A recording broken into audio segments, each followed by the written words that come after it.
Chelsea failed to register a single shot on or off target in the first half of their clash with Manchester City today, the first time they'd done so since 2003/4. While there's absolutely no shame in struggling to perform against Pep Guardiola's indomitable side, the Blues came in for great criticism from the likes of Jamie Redknapp and Graham Souness for their showing. Furthermore, proceedings didn't improve for the Blues in the second half as they fell a goal behind within the opening minute virtue of Bernardo Silva. Since that opening goal, Chelsea improved their play, but you got the impression that something just wasn't right with their style of play. Antonio Conte has come in for criticism in recent weeks and from the get-go frustrated a lot of Chelsea fans by failing to start with a striker at the Etihad Stadium.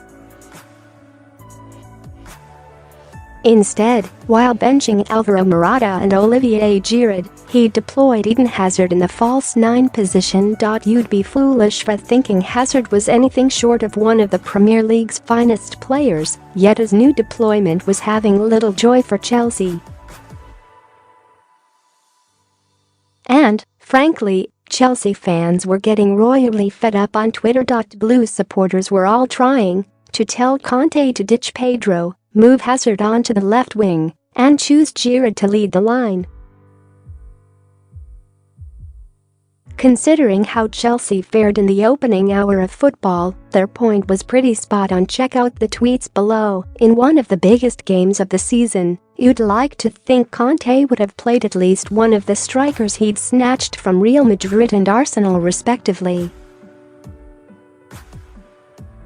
Furthermore, it was clear that Hazard wasn't being used effectively down the center, especially when you consider his mercurial performances out wide earlier in the season. Fans can often produce some left-field suggestions for their manager, but they had their finger on the pulse here. Who do you think should start up front for Chelsea, Hazard, Morata, or Giroud?